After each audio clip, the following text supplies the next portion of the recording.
Hello, welcome to my channel. Today we're looking into the disappearance of Sadie Ruth Edney. She was 75 years old. She went missing May 11th, 1892 in Augusta, Georgia. This says she was 5'3", 135 pounds, and African American. It says Richmond County. It says she was last seen walking out of her residence at Clanton Personal Care Home on Clanton Road in Augusta, Georgia at around 12 o'clock p.m. on May 11th, 1892. She's never been heard from again. One witness reported seeing Edney walking on Georgia Highway 56 shortly after her disappearance, but the sighting was never confirmed. There have been various other reports regarding Edney's whereabouts throughout the years, but none of the leads have panned out.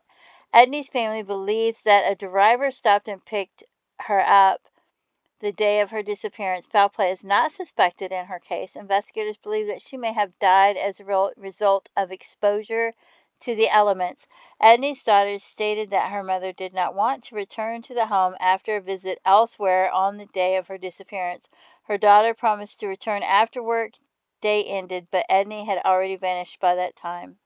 Gray or partially gray hair, graying black hair, brown eyes, pierced ears, scar on abdomen. No description of the clothing she was wearing or sizes or anything like that. And then here's a Jane Doe that was found all the way in Petersburg, Virginia, November 24th, 1992. So I thought maybe it could be her, age 68 to 78 years old. And it has some images with it. So she was 68 to 78, this Jane Doe that was found, that they don't know who it was. This says she was 5'1", measured, 71 pounds measured, and this says 5'3" and 135. But says she was only dead for 4 hours, whoever this was, in 1992, which is the same year she went missing. An unidentified black female was found wrapped in a blanket by the side of the road. A note with the remains stated that the people she was staying with weren't able to pay for the funeral expenses. Her name was believed to be Wilma. So, recognizable face, gray or partially gray hair, gray body hair, black, brown eyes. I don't know how to pronounce a lot of these words. Over her left eye.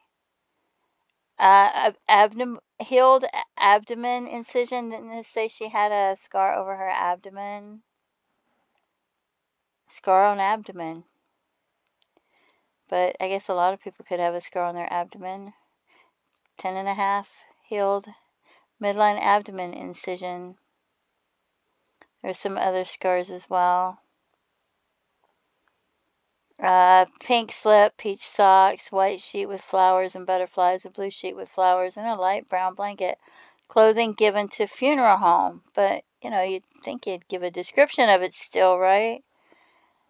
So, callers offer plot money for burial. About 10 people called local funeral home yesterday to offer to help pay for the funeral for a woman whose body was dumped on a roadside with a note saying her friends couldn't afford to bury her. Fenton L. Bland, Jr., Vice President of William N. Bland and Son Funeral Home, said the people have pledged $25 to $100 each. The funeral home had decided to donate the service because she didn't give her body to science, and she does have a name. She's not a Jane Doe, Bland said. We just want to make sure she has a decent Christian burial, he said. Also yesterday, Police Lieutenant William C. Rode said Colonel Heights woman called to donate a cemetery plot for the woman. The body was found Tuesday off an access road leading to Southside Regional Medical Center. A note attached to a blanket wrapped around the body identified the woman as Wilma, about 78, possibly from Mebane. I don't know if I'm pronouncing that right. Mebane, North Carolina. The note also said she was on a holiday visit to a sick friend who was too ill to stay with. So we were just letting her stay here temporarily. She doesn't have other relatives that we know of.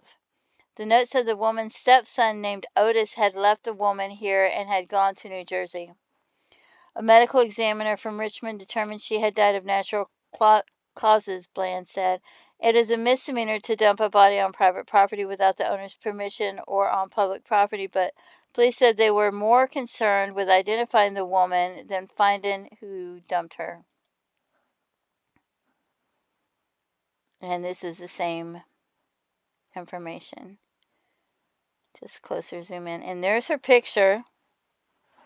So I don't know if that's the same woman or not. That picture is so tiny, so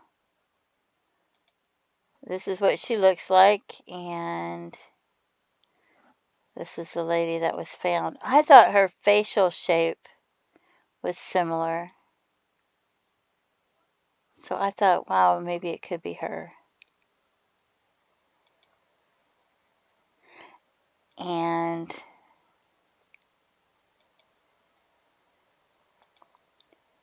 I don't know, I thought they looked similar. And this says she was born 8/10/1916, 75 years old. Edna suffers from Alzheimer's disease and cancer. She may be disoriented as a result of her illness.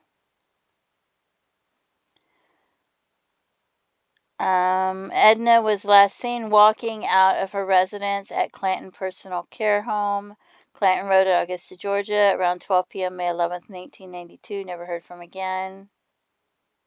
Yeah, this is just the same information.